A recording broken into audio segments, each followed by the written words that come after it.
Hi hello welcome to immunity special healthy and tasty. So మనలో చాలా మందికి ముఖ్యంగా ఆడవాళ్ళకి ఏజ్ పెరుగుతున్న కొద్దీ కూడా మోకాళ్ళ నొప్పులు అనేవి ఎక్కువగా వస్తూ ఉంటాయి. సో కాల్షియం డెఫిషియన్సీ కావచ్చు అండ్ ఆల్సో విటమిన్ డి వల్ల కూడా తగ్గిపోవటం వల్ల కూడా మోకాళ్ళ నొప్పులు ఎక్కువగా ఇబ్బంది పడుతూ ఉంటారు. సో అందుకనే కొంచెం ఎర్లీ ఏజెస్ నుంచే ఎక్సర్సైజ్ అనేది మస్ట్, దట్ టు ఉమెన్ కోసం. సో మరికొన్ని విశేషాలు మన షోని స్టార్ట్ చేసేసి పల్లవితో మాట్లాడతాం. హాయ్ పల్లవి. హాయ్ అమూల్య. సో మనలో ముఖ్యంగా ఆడవాళ్ళలో కొంచెం ఏజ్ పెరిగిన దగ్గర నుంచి కూడా కాల్షియం డెఫిషియన్సీ అనేది ఎక్కువగా చూస్తూ ఉంటాము. అందుకని ముఖ్యంగా ఒళ్ళు నొప్పులతో పాటుగా మనకి మోకాళ్ళు నొప్పులు రావడము, చిప్పలు అరిగిపోవడం లాంటివి జరుగుతూ ఉంటాయి. సో ఇటువంటి సిచ్యువేషన్లో ఏం చెప్తావు? సో ఫస్ట్ థింగ్ ఏంటి అంటే కాల్షియం డెఫిషియన్సీ జరగకుండా ఉండడానికి 30+ ఉమెన్ 30+ అవ్వగానే మనము కాల్షియంకి సంబంధించి ఫుడ్స్ కొంచెం ఎక్స్ట్రా క్వాంటిటీలో తీసుకోవడం చాలా ఇంపార్టెంట్. అండ్ దాంతోపాటు ఎక్సర్సైజెస్ అనేది చాలా ఇంపార్టెంట్. అంటే అట్లీస్ట్ మినిమం మొబిలిటీ అనేది ఉండాలి బాడీకి. ఇప్పుడు అందరు కూడా కొంచెం వెళ్తున్నారు, ఆఫీస్కి కూర్చుంటున్నారు, వర్క్ అయిపోగానే వచ్చేస్తున్నారు. బట్ అదంతా కూడా కాకుండా, అంటే అంత మెంటల్ స్ట్రెస్ కాకుండా కొంచెం ఫిజికల్ యాక్టివిటీ కూడా చాలా ఇంపార్టెంట్. ఇంట్లో ఎంత వర్క్ చేసినా, బయటికి వెళ్ళి ఎంత వర్క్ చేసినా, మనము మన మెడిటేషన్ కానీ లేదంటే బ్రెయిన్కి రెస్ట్ ఇచ్చి చేసేది మనకు చాలా ఉపయోగపడుతుంది. సో దాంతోపాటు ఫుడ్ అనేది చాలా మ్యాండేటరీ కాబట్టి ఎవ్రీ డే బ్యాలెన్స్డ్ డైట్ తీసుకుంటున్నామా లేదా అని చెప్పేసి చెక్ చేసుకోవడం కూడా ఇంపార్టెంట్. ఓకే. సో ఇవాళ నువ్వు మరి ఏ థీమ్తో వచ్చేసావు? సో ఇవాళ థీమ్ వచ్చేసి డ్రై కాఫ్ గురించి. సో నార్మల్గా కాఫ్ వస్తే కాఫ్ ఆర్ కోల్డ్ రెండు కూడా అందరూ చాలా లైట్గా తీసుకుంటారు. బట్ వాటి వెనక కూడా మనకు డిఫరెంట్ టైప్స్ ఆఫ్ రీజన్స్ ఉంటాయి. అండ్ అలాగే ఎక్కువ కాఫ్ చేయడం ద్వారా కూడా చాలా మందికి డిఫరెంట్ డిసీజెస్ కూడా లీడ్ అవుతూ ఉంటాయి. సో బ్రాంకైటిస్ వల్ల కావచ్చు, లేదంటే వాళ్ళకి ఇంకేదైనా ఎలర్జీస్ వల్ల కూడా కావచ్చు. అంటే కొంతమంది ఎలర్జీస్ని త్వరగా గుర్తుపట్టరు, బట్ కాఫ్ వచ్చేసరికి వాళ్ళు ఏదో నార్మల్ జనరల్ మెడిసిన్ తీసుకొని స్టాప్ చేస్తారు. బట్ దాంతో పాటు ఫుడ్ కూడా తీసుకుంటూ ఉండాలి. ఎవ్రీ టైం మెడిసిన్సే కాకుండా ఇంట్లోనే కాఫ్ వస్తే కొంచెం హోమ్ రెమెడీస్ కూడా ఎక్కువగా యూస్ చేస్తూ ఉండాలి. ఓకే. మరి ఈ డ్రై కాఫ్కి సంబంధించి ఇవాళ ఏ రెసిపీతో వచ్చేసావు? సో ఇవాళ రెసిపీ వచ్చేసి tomato garlic soup. Okay. So soup తాగబోతున్నాం అనమాట. ఎస్. సో నేనైతే చాలా ఎక్సైటెడ్గా ఉన్నా. మరి ఇంగ్రీడియంట్స్ తెచ్చేస్తావా? ఓకే, ఇంగ్రీడియంట్స్ తెచ్చేస్తాను. ఓకే ఓకే అమూల్య, ఇంగ్రీడియంట్స్ తెచ్చేసాను. ఓకే. సో చాలా ఇంట్రెస్టింగ్గా ఉన్నాయి ఎలిమెంట్స్ అన్ని. సో ఇది వచ్చేసి మనకి టొమాటో ప్యూరీ కదా? యా, ఇది టొమాటో ప్యూరీ, ఇది వెజ్ స్టాక్ అండ్ వచ్చేసి ఇది basil leaves. So basil leaves ఏంటంటే మనకు ఆయుర్వేదిక్ ప్రాపర్టీస్ అనేది ఎక్కువగా ఉంటాయి ఇందులో. సో కోల్డ్ కానీ, కాఫ్ కానీ, అండ్ అలాగే ఇన్ఫెక్షన్స్ కానీ, ఎలర్జీస్ కానీ ఎవరికైతే ఫ్రీక్వెంట్గా వస్తూ ఉంటాయో వాళ్ళు బేసిల్ లీవ్స్ ఎవ్రీడే యూస్ చేసేయచ్చు. ఓకే. సో జస్ట్ మామూలుగా కూడా అలా తినేసేయచ్చు కదా? యా, మామూలుగా కూడా నార్మల్గా కొంచెం పెనం మీద హీట్ చేసి కూడా అలా తినేస్తూ ఉంటారు. సో లేదంటే కొంచెం తేనె రాసి కూడా తినేస్తూ ఉంటారు, అలా కూడా తినేసేయచ్చు. ఓకే. సో ఇది వెజ్ స్టాక్ తెచ్చుకున్నాం కదా? యా, ఇది మనం వెజ్ స్టాక్ అనమాట. సో ఇందులో మనకు వైటమిన్ బి కాంప్లెక్స్ అనేది ఎక్కువగా ఉంటుంది. సో దానికి చక్కగా ఉపయోగపడుతుంది. ఓకే, మరి ప్రాసెస్ స్టార్ట్ చేద్దామా? యా, స్టార్ట్ చేసేద్దాం. ముందుగా స్టవ్ ఆన్ చేసేయండి.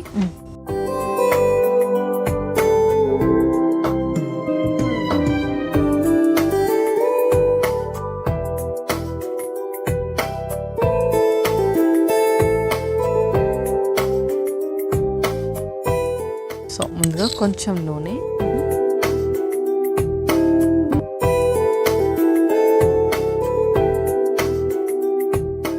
సో మనము వెల్లిపాయలు కొంచెం క్రష్ చేసి వేస్తున్నాము. ఓకే. సో వెల్లిపాయలు,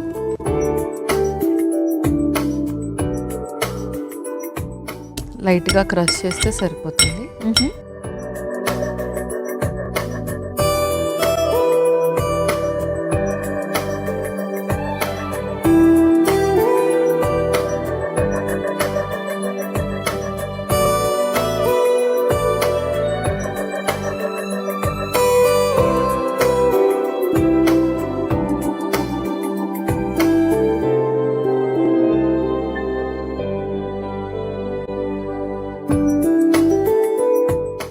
అందులోనే కొన్ని ఉల్లిపాయలు కూడా.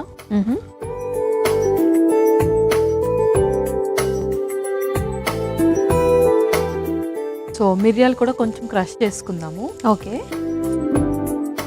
సో మిరియాలు కానీ, తులసి లీవ్స్, బేసిల్ లీవ్స్ ఇలాంటివన్నీ కాఫ్ ఉన్నా, కోల్డ్ ఉన్నా, పెద్దవాళ్ళకైనా చిన్నవాళ్ళకైనా ఖచ్చితంగా ఇంక్లూడ్ చేయాల్సిన ఇంగ్రీడియంట్స్ అనమాట. ఓకే.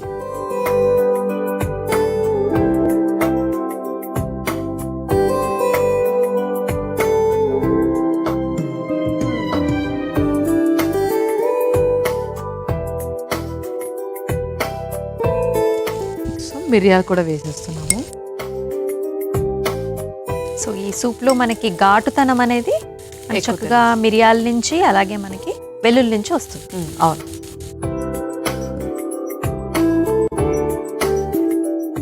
అలాగే ఇప్పుడు టమాటో ప్యూరీ కూడా వేసేద్దాం. అలాగే కొన్ని వాటర్ కూడా వేస్తాం. వెజ్ స్టాక్ వేసి వాటర్ కూడా వేసేద్దాం. Okay, veg stock. ఇప్పుడు వాటర్ వేద్దాం. ఓకే.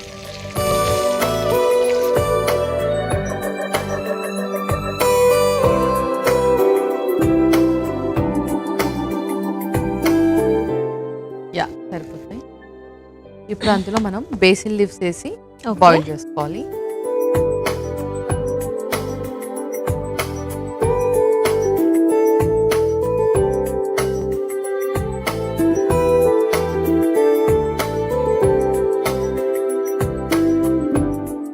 ఇంకొక స్పూన్. ఫైనల్లీ కొంచెం ఆర్గానో కూడా. ఆర్గానో కానీ హర్బ్ కానీ ఇంక్లూడ్ చేసుకోవచ్చు. ఓకే.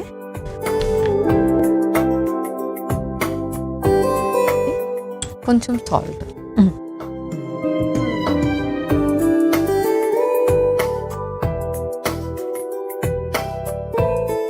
సో ఇవన్నీ కూడా స్పైసెస్ అన్నీ కూడా కొంచెం మనకి ఘాటుగా తగులుతూ ఉంటాయి. Yes. అండ్ ముఖ్యంగా డ్రై కాఫీ లేకపోతే జలుబు దగ్గు చేసినప్పుడు కూడా ఇటువంటి సూప్స్ తాగటం అనేది చాలా మందికి కూడా అలవాటు ఉంటుంది. Yes. అండ్ మంచి రిఫ్రెషింగ్ ఫీలింగ్ కూడా ఉంటుంది కదా. అవును. సో కొంతమందికి కాఫ్ చేసి కూడా ఇదంతా కూడా థ్రోట్ పెయిన్ ఎక్కువగా ఉంటుంది. అవును. సో వాళ్ళకి వార్మ్ లిక్విడ్స్ అనేది ఎక్కువగా ఇస్తూ ఉండాలి. అంటే లిక్విడ్స్ అంటే చాలా మంది కొందరు జ్యూసెస్ అలా కూడా ప్రిఫర్ చేస్తారు. బట్ అలా కాకుండా ఏదైనా warm liquids like sago water కానీ బార్లీ వాటర్ కానీ రైస్ వాటర్ ఇలాంటి సూప్స్ ఏమైనా అలా వాళ్ళకి ఇస్తూ ఉంటే అది కొంచెం రిలాక్సింగ్ మోడ్ లో కూడా ఉంటుంది. అండ్ ఆ ఇరిటేషన్ ఏదైతే ఉంటుందో కాఫ్ అయ్యాక ఇరిటేషన్ కూడా తగ్గుతుంది. ముఖ్యంగా బ్రాంకైటిస్ ఉన్న వాళ్ళకు కూడా ఇలాంటిది ఎక్కువగా ఇవ్వచ్చు. ఓకే, కొంచెం ఇన్ఫ్లమేషన్ ఉన్నా అది కొంచెం తగ్గుతుంది. ఎగ్జాక్ట్లీ. చక్కగా మన సూప్ కూడా మరిగిపోయినట్టుంది. అవును. ఒకసారి తిప్పేసుకుందాము. ఇంకేమైనా ఇంగ్రీడియంట్స్ ఉన్నాయా లేకపోతే సర్వ్ చేస్తాం? ఇంకేం లేదు, ఇంకా మనం స్టవ్ ఆఫ్ చేసి సర్వ్ చేసుకుందాం. Okay.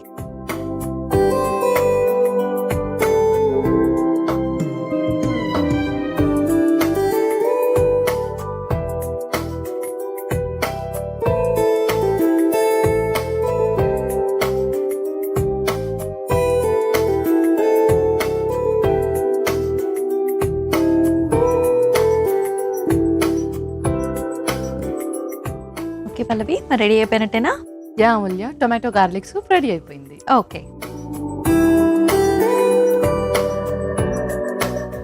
So tomato garlic soup అయితే రెడీ అయిపోయిందండి. మరి దీనికి కావాల్సిన పదార్థాలు అలాగే తయారీ విధానం ఒకసారి చూసేయండి. టొమాటో గార్లిక్ సూప్కి కావాల్సిన పదార్థాలు: టొమాటో ప్యూరీ 1 కప్పు, వెల్లుల్లిపాయలు 1 కప్పు, ఉల్లిపాయలు 1 కప్పు, ఉప్పు సరిపడా, మిరియాలు కొద్దిగా, basil leaves 1/2 cup, olive oil 2 table స్పూన్లు, veg stock 1 cup, oregano 1 teaspoon. Tomato garlic soup తయారు చేసుకునే విధానం: ముందుగా స్టవ్ ఆన్ చేసి పాన్లో నూనె వేసి వేడయ్యాక అందులో దంచుకున్న వెల్లుల్లిపాయ రెబ్బలు, ఉల్లిపాయలు అలాగే దంచుకున్న మిరియాలు వేసి వేగిన తరువాత అందులో టమాటో ప్యూరీ, వెజ్ స్టాక్ వేసి కాస్త నీళ్లు పోసి బేసిల్ ఆకులు, ఆరిగానో సరిపడా ఉప్పు వేసి కలిపి కొద్దిసేపు బాగా మరిగించుకుని సర్వింగ్ బౌల్లోకి తీసుకుని సర్వ్ చేసుకుంటే టమాటో గార్లిక్ సూప్ రెడీ.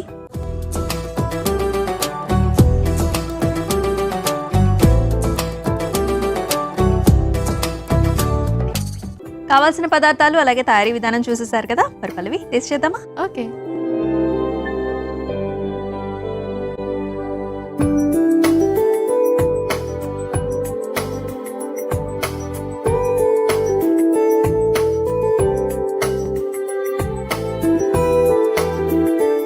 చాలా బాగుంది పల్లవి, మంచి రిఫ్రెషింగ్గా ఉంది. బేసిల్ ఫ్లేవర్ అయితే చాలా బాగా తెలుస్తుంది. అలాగే టొమాటో అండ్ ఆల్సో మనకి చక్కగా వెల్లుల్లిపాయ రెబ్బలు కూడా క్రష్ చేసి వేసుకోవటం వల్ల మనకు ఆ ఫ్లేవర్ అనేది చాలా బాగా ఎన్హాన్స్ అయ్యింది. యా, చాలా సూతనింగ్గా కూడా ఉంది. ఇందాక నేను చెప్పినట్టు ఎవరైతే ఎక్కువ కాఫ్ చేస్తారో ఆ ఇరిటేషన్ అండ్ ఆ ఇన్ఫ్లమేషన్ ద్వారా ఉన్న ఇన్ఫెక్షన్ అండ్ ఇరిటబిలిటీ కూడా చక్కగా తగ్గుతుంది. అవును. సో అంత సూతనింగ్గా ఉంది. అండ్ అలాగే మనం పెప్పర్ వేసాము, సో అవన్నీ వేసిన అన్ని ఫ్లేవర్స్ కూడా తెలుస్తున్నాయి. ఎస్, ముఖ్యంగా కాఫ్ వచ్చినప్పుడు ఏంటంటే ప్రతి నిమిషానికి లేకపోతే 5 minutesకి ఒకసారి ఆ ఇరిటేషన్ అనేది వచ్చేస్తుంది. ఎస్, అవును. సో అలాంటి వాళ్ళకి ఇలా వేడివేడిగా గోరువెచ్చగా తాగినప్పుడు కూడా చాలా బాగా అనిపిస్తుంది. అవును. ఎస్, ఫస్ట్ రెసిపీ అయితే చాలా బాగుంది. మా సెకండ్ రెసిపీ ఏంటి? సో సెకండ్ రెసిపీ వచ్చేసి కషాయం. సో కషాయం అనమాట. డైరెక్ట్గా డ్రై కాఫ్కి కషాయం అయితే ఇంకా బాగా పనిచేస్తుంది Yes. కదా. సో కషాయానికి కావాల్సిన ఇంగ్రీడియంట్స్ తెచ్చేస్తావా? ఓకే, ఇంగ్రీడియంట్స్ తెచ్చేస్తా. ఓకే ఓకే అమూల్య, ఇంగ్రీడియంట్స్ తెచ్చేసాను. ఓకే, సో కషాయంకి చక్కగా ఇది కూడా స్పైసీగా ఉండబోతుంది అనమాట. ఎస్, అవును. మిరియాలు కనిపిస్తున్నాయి నాకు, అలాగే పసుపు, అలాగే మరికొన్ని ఇంగ్రీడియంట్స్. ఇది తులసినా మళ్ళీ? ఇది బేసిల్ లీవ్స్ ఇంక్లూడ్ చేస్తున్నాం. కాకపోతే ఇందులో మనము తులసి ఆకులు కూడా యూస్ చేయొచ్చు. అండ్ అలాగే వామాకులు అంటారు కదా, అది కూడా యూస్ చేయొచ్చు. వామాకులు, తులసి, బేసిల్ లీవ్స్ ఇవి 3 కూడా యూస్ చేయొచ్చు కషాయంలో. అండ్ అలాగే పసుపు వచ్చేసి మనకి యాంటీబయోటిక్. సో ఎవరికైతే ఇన్ఫెక్షన్స్ ద్వారా డ్రై కాఫ్ ఎక్కువగా వస్తుందో వాళ్ళు పసుపుని తప్పకుండా వాళ్ళ డైట్లో ఇంక్లూడ్ చేస్తూ ఉండాలి. అండ్ ఎవరికైతే ఎలర్జీస్ ద్వారా వస్తుందో, so allergies is completely different కాబట్టి వాళ్ళకి పసుపు అది అవసరం లేదు. రిమైనింగ్ స్పైసెస్ లేదంటే ఇంతకుముందు మనం చేసిన టొమాటో గార్లిక్ వాళ్ళకి పర్ఫెక్ట్గా సెట్ అవుతుంది. ఓకే, సో మరి స్టార్ట్ చేద్దామా? యా, స్టార్ట్ చేసేద్దాం. సో స్టవ్ ఆన్ చేసి వాటర్ వేసేసుకుందాం ఫస్ట్. అలాగే.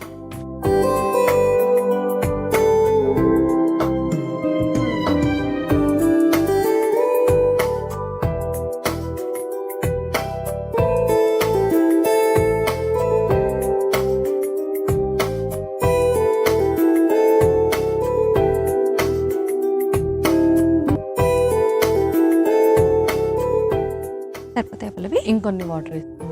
ఓకే.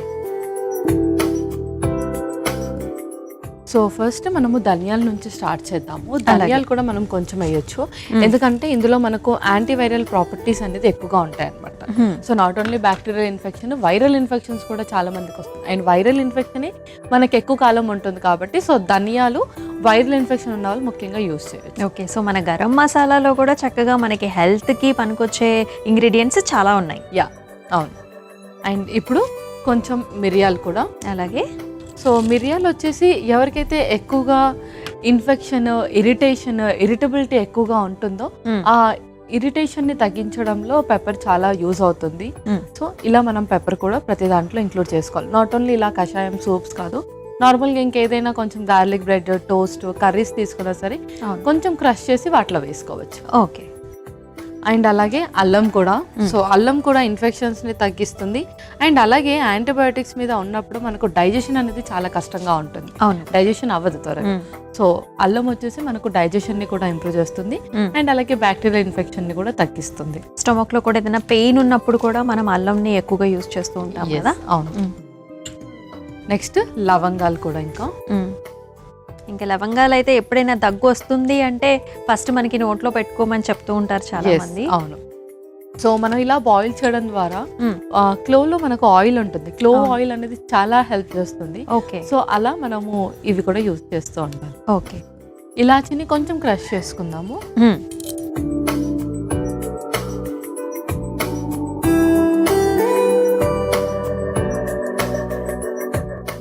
కొన్ని మనకి క్రష్ చేసుకుని వేసుకుంటేనే దాని సువాసన అనేది ఎక్కువగా వస్తుంది కదా. అవును.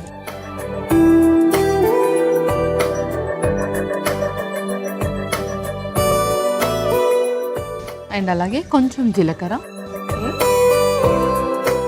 సో అగైన్ జీరా కూడా చక్కగా మనకి డైజెషన్కి హెల్ప్ అవుతుంది. అలాగే కొంచెం సోంపు కూడా.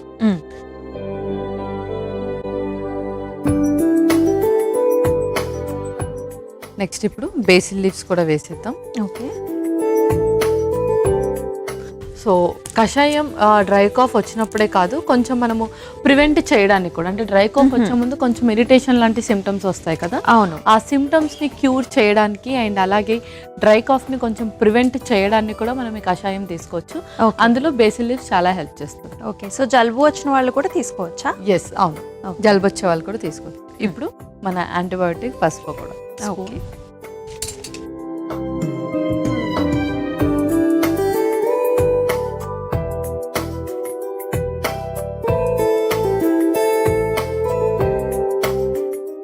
సో ఇందాక చెప్పుకున్నట్టు సో బ్రాంకైటిస్తో చాలా మంది బాధపడుతూ ఉంటారు. సో పెద్దవాళ్ళలో కూడా ముఖ్యంగా డ్రై కాఫ్లో కూడా చాలా ఇష్యూస్ అవన్నీ ఉంటూ ఉంటాయి. వాళ్ళకి ఒకసారి పట్టుకుందంటే 1 month దాకా కూడా వాళ్ళకి చాలా సఫర్ అవుతూ ఉంటారు. సో అటువంటి వాళ్ళు ఏం చేయాలి? సో అటువంటి వాళ్ళు కూడా ఫస్ట్ డ్రై కాఫ్కి సంబంధించి రెసిపీస్ ఎక్కువగా ప్రిఫర్ చేస్తూ ఉండాలి. అంటే వార్మ్ లిక్విడ్స్ అలా ఎక్కువగా ప్రిఫర్ చేస్తూ ఉండాలి. మెడికేషన్స్తో పాటు అంటే వాళ్ళకి ఇచ్చే మెడికేషన్స్ కొంచెం హై డోస్ అనేది ఎక్కువగా ఇవ్వరు, కొంతమందికి ఇస్తారు, కొంతమందికి ఇవ్వరు. సో వాళ్ళు కొంచెం డైట్స్ అలా ఫాలో అవుతూ ఉండాలి. ముఖ్యంగా warm liquids every 2nd hourly every ఎవ్రీ 3rd అవర్లీ అలా కొంచెం లిక్విడ్స్ తీసుకుంటూ ఉండాలి. ముఖ్యంగా ఇలాంటిది మనం చూపించిన ఈ 2 రెసిపీస్ కూడా తీసుకోవడం ద్వారా ఆ ఇన్ఫ్లమేషన్ తగ్గుతుంది, ఇరిటేషన్ తగ్గుతుంది, అండ్ అలాగే ఆ కాఫ్ ఫ్రీక్వెన్సీ కూడా తగ్గుతుంది అనమాట. అండ్ చాలా మందికి కాఫ్ చేసి కూడా కొంచెం చెస్ట్ పెయిన్ రావడం, స్టమక్ పెయిన్ అలా కూడా వస్తుంది. సో వాటి నుంచి కూడా మనకు చక్కటి రిలీఫ్ ఇస్తుంది. అండ్ మెడికేషన్స్ ద్వారా ఎవరికైతే సిమ్టమ్స్ లైక్ ఇందాక నేను చెప్పినట్టు యాంటీబయోటిక్ ఇస్తే కనుక డైజెషన్ ఇష్యూస్ వస్తాయి, సో అది కూడా మనకు చక్కగా తగ్గుతుంది అనమాట.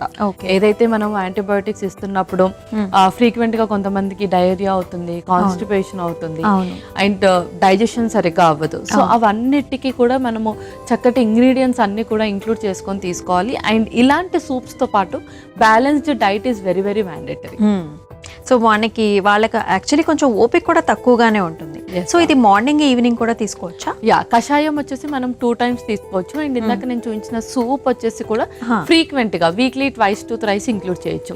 మనం జస్ట్ టమాటో ఇంక్లూడ్ చేసాం, అందులో టమాటో కాకుండా ఇంకా వేరేది ఇంకేదైనా ఇంక్లూడ్ చేసుకోవచ్చు. లైక్ కార్న్ యూస్ చేసుకోవచ్చు, మిక్స్డ్ వెజిటేబుల్ యూస్ చేసుకోవచ్చు, అలా డిఫరెంట్ టైప్స్ యూస్ చేసుకోవచ్చు. సో ఆ స్టాక్ ఏదైతే ఉంటుందో మనం డిఫరెంట్ వెజిటబుల్స్ నుంచి తీసిన స్టాక్ ని కూడా మనం యూస్ చేసుకోవచ్చు. బట్ అందులో ఖచ్చితంగా మనము బేసిల్ లీవ్స్ కానీ, తులసి లీవ్స్ కానీ, వాము లీవ్స్ కానీ, లేదంటే వాము కూడా డైరెక్ట్ గా యూస్ చేయొచ్చు.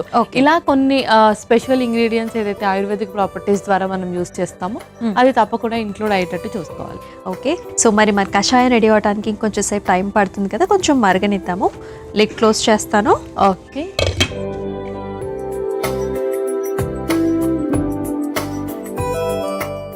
సో కలర్ కూడా కంప్లీట్ గా మారిపోయింది. సో మొత్తం అయితే చక్కగా మరిగిపోయింది. ఇంకా అయిపోయినట్టేనా మరి? అయిపోయినట్టే. మనం స్ట్రెయిన్ చేసి వేసేసుకుందాం. ఓకే, సో నేను పట్టుకుంటాను. ఓకే,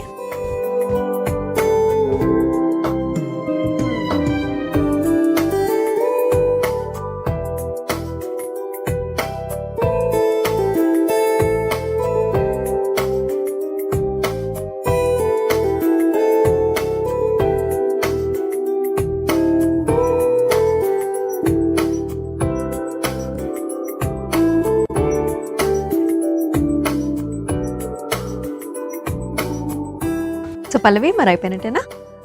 అమూల్య, కషాయం రెడీ అయిపోయింది. ఓకే, సో డ్రై కాఫ్కి సంబంధించి చక్కగా కషాయం అయితే చేసేసుకున్నామండి. మరి దీనికి కావాల్సిన పదార్థాలు అలాగే తయారీ విధానం మరొకసారి చూసేయండి. కషాయంకి కావాల్సిన పదార్థాలు: మిరియాలు కొద్దిగా, అల్లం కొద్దిగా, జీలకర్ర 1 టీ స్పూన్, యాలకులు 1/2 టీ స్పూన్, లవంగాలు 4, ధనియాలు 1 టీ స్పూన్, వాము 1/2 టీ స్పూన్, సోంపు 1/2 టీ స్పూన్, పసుపు 1/2 teaspoon, basil leaves 1/2 cup. కషాయం తయారు చేసుకునే విధానం: ముందుగా స్టవ్ ఆన్ చేసి పాన్లో సరిపడా నీళ్లు పోసి అందులో ధనియాలు, మిరియాలు, అల్లం ముక్కలు, లవంగాలు, దంచిన యాలకులు, జీలకర్ర, సోంపు, బేసిల్ ఆకులు, పసుపు వేసి బాగా మరిగించుకొని సర్వింగ్ కప్పులోకి తీసుకొని సర్వ్ చేసుకుంటే కషాయం రెడీ.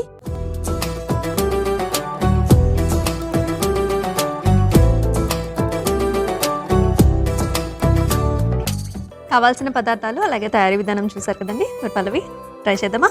ఓకే,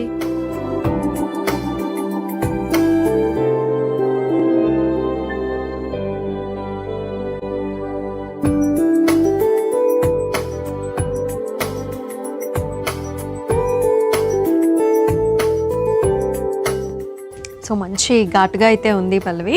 చక్కగా మనకి ధనియాల టేస్ట్ తెలుస్తోంది. అలాగే నువ్వు వేసిన అన్ని మిరియాలు కావచ్చు, లవంగాలు, అలాగే పసుపు అన్నీ కూడా చక్కగా మనకి ఘాటుగా ఉంది అండ్ తాగేటట్లుగానే ఉంది అనమాట. సో నాకైతే చాలా నచ్చింది. ఎవరికైతే ఎక్కువగా ఇరిటేషన్గా ఉంటుందో వాళ్ళకైతే చాలా సూత్నంగా ఉంటుంది ఇది. అండ్ అలాగే సోంపు ఫ్లేవర్ కూడా ఎక్కువగా తెలుస్తుంది. సో దీంతో ఏంటంటే కొంచెం మైండ్ రిలాక్సేషన్ కూడా ఉంటుంది. అవును. సో చక్కగా రిఫ్రెషింగ్గా ఉంటుంది. అండ్ దగ్గు ఎవరైతే డ్రై కాఫ్ అంటే ఇది వెట్ కాఫ్ ఉన్న వాళ్ళకి కూడా ట్రై చేయొచ్చా? యా, వెట్ కాఫ్ ఉన్న వాళ్ళు కూడా ట్రై చేయొచ్చు. బట్ ఫ్లమ్ ఎక్కువగా వస్తున్నప్పుడు మాత్రం వాళ్ళు కొంచెం సాఫ్ట్ ఫుడ్స్ ఎక్కువగా ప్రిఫర్ చేస్తూ కూడా ఉండాలి. ఓకే, 2 రెసిపీస్ కూడా చాలా అద్భుతంగా చేసావు పల్లవి. మరి ఈ 2 రెసిపీస్లో ఉన్న న్యూట్రిషనల్ వాల్యూస్ కూడా చెప్పేస్తావా? ఓకే, సో ఫస్ట్ రెసిపీ వచ్చేసి టొమాటో గార్లిక్ సూప్. టొమాటోలో మనకు యాంటీ ఆక్సిడెంట్స్ అనేది ఎక్కువగా ఉంటాయి. ముఖ్యంగా ఎవరికైతే ఇన్ఫెక్షన్స్ కానీ లేదంటే free radicals and tumour cells ఎక్కువగా ఫామ్ అవుతున్నప్పుడు మనము టమాటోస్ అనేది ఎక్కువగా తీసుకుంటూ ఉండాలి. అండ్ అలాగే ఇందులో వైటమిన్ సి అనేది ఎక్కువగా ఉంటుంది, ఇమ్యూనిటీ బూస్టప్కి చక్కగా ఉపయోగపడుతుంది. అండ్ అలాగే ఇందులో వాటర్ కంటెంట్ కూడా ఎక్కువగా ఉంటుంది కాబట్టి బాడీని చక్కగా రీహైడ్రేట్ చేయడంలో కూడా ఉపయోగపడుతుంది. అలాగే మన నెక్స్ట్ రెసిపీ వచ్చేసి కషాయం. కషాయంలో యూస్ చేసిన స్పైసెస్ అన్నిట్లో కూడా మనకు యాంటీ బ్యాక్టీరియా అండ్ అలాగే యాంటీవైరల్ ప్రాపర్టీస్ అనేది ఎక్కువగా ఉంటాయి. ముఖ్యంగా ఎవరైతే యాంటీబయోటిక్స్ మీద ఉంటారో వాళ్ళు కషాయం తీసుకోవడం ద్వారా వాళ్ళకి డైజెషన్ని కూడా చక్కగా ఇంప్రూవ్ చేస్తుంది. అండ్ అలాగే బ్లోటింగ్ సెన్సేషన్స్ రాకుండా కూడా హెల్ప్ చేస్తుంది.